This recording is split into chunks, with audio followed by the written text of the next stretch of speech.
ओम श्री परमात्मने नमः। यथार्थ गीता अध्याय 8 श्लोक 20 और 21। परस्तिस्मातु भावन्य अव्यक्त अव्यक्तात् सनातन यश सर्वे तु भूतेषु नश्यत्सु न विनश्यति। अव्यक्तः अक्षर इति युक्तैम आहु परमां गतिं यं प्राप्य न निर्वर्तते तत्धाम परम मम। और भगवान बोले, हे कृष्ण, उस अव्यक्त से भी अति परे दूसरा अर्थात यानी विलक्षण जो सनातन अव्यक्त भाव है, वह परम दिव्य पुरुष सब भूतों के नष्ट होने पर भी नष्ट नहीं होता है। और जो अव्यक्त अक्षर इस नाम से कहा गया है, उसी अक्षर नामक अव्यक्त भाव को परम गति कहते हैं। तथा जिस सनातन अव्यक्त भाव को प्राप्त होकर मनुष्य वापस नहीं आते, वह मेरा परम धाम है।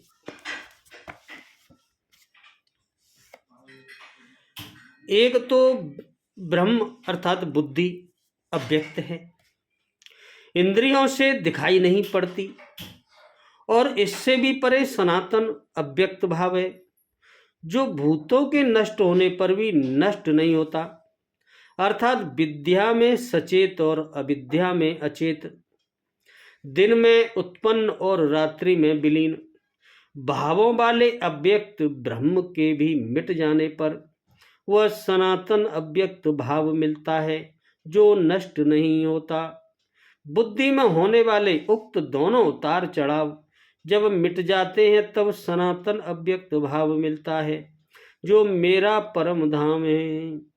जब सनातन अव्यक्त भाव प्राप्त हो गया तो बुद्धि भी उसी भाव में रंग जाती है, उसी भाव को धारण कर लेती है। इसीलिए वह बुद्धि स्वयं तो मिट जाती है और उसके स्थान पर सनातन अव्यक्त भाव ही शेष बचता है।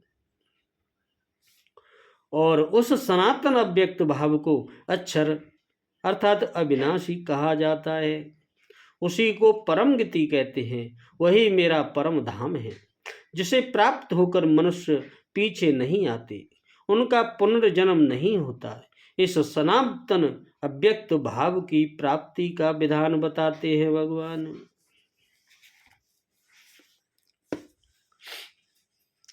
यह तस्मात् विशेषण के साथ अव्यक्त पद किस अव्यक्त पदार्थ का वाचक है, उससे भिन्न दूसरा अव्यक्त भाव क्या है, पर अन्य और सनातन कहने का क्या भाव है। 18वें श्लोक में जिस अव्यक्त में समस्त व्यक्तियों और भूत प्राणियों का लय होना बतलाया गया है, उसी वस्तु का वाचक यहाँ तस्मात् विशेषण सद अव्यक्त पद है।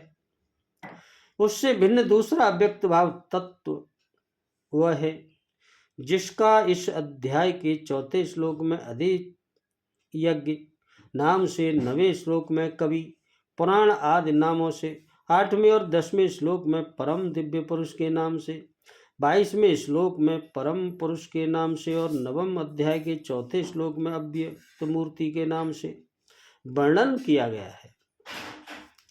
पूर्वोक्त अव्यक्त से इस अव्यक्त को पर और अन्य बतलाकर उससे उसकी अत्यंत श्रेष्ठता और विलक्षणता सिद्ध की गई। अभिप्राय यह है कि दोनों वस्तुओं का स्वरूप अव्यक्त होने पर भी दोनों एक जाति की वस्तु नहीं है। वह पहला अव्यक्त जड़ नाशवान और ज्ञेय है, परंतु यह दूसरा चेतन अविनाशी और ज्ञाता है।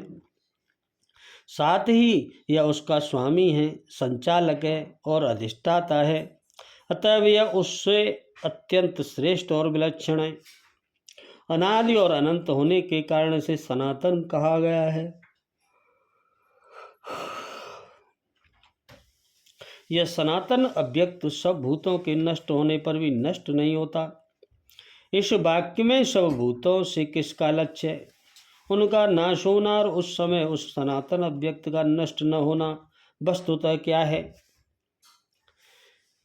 ब्रह्म से लेकर ब्रह्मा के दिन रात्रि में उत्पन्न और विलीन होने वाले अपने अपने मन, इंद्रिय और शरीर और सभी भोग्य वस्तुएं और वास स्थानों के सहित जितने भी चराचर प्राणी हैं, सब भूतों से यहाँ उन सभी का लक्ष्य है।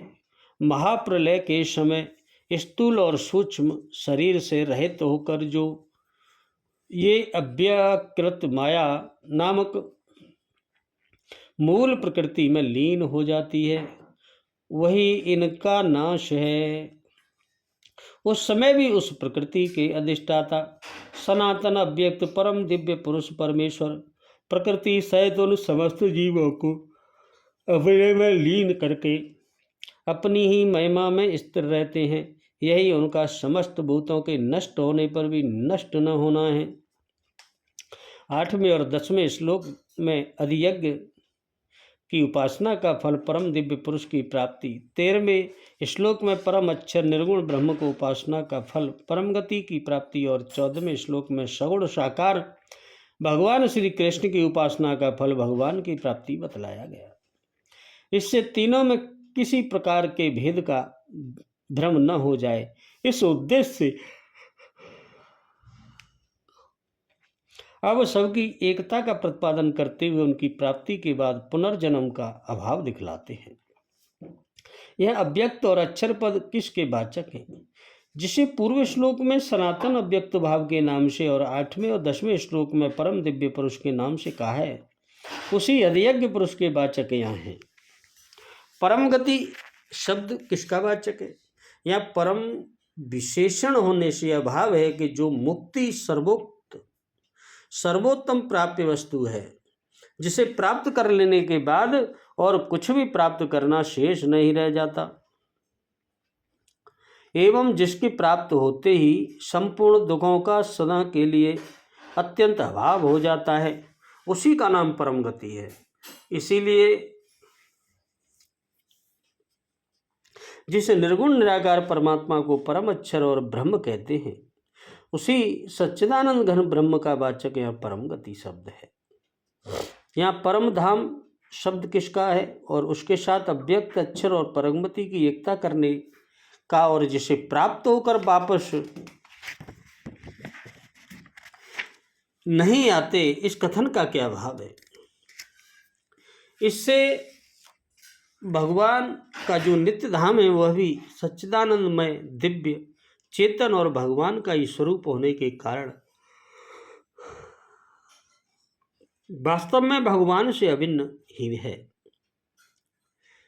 अतः यह परमधाम शब्द भगवान के नित्य धाम, उनके स्वरूप एवं भगवत भाव इन सभी का वाचक है। अभिप्राय यह है कि भगवान के नित्य धाम की भगवत भाव की और भगवान के स्वरूप की प्राप्ति से कोई वास्तविक भेद नहीं है। इसी तरह अव्यक्त अक्षर भी प्राप्ति में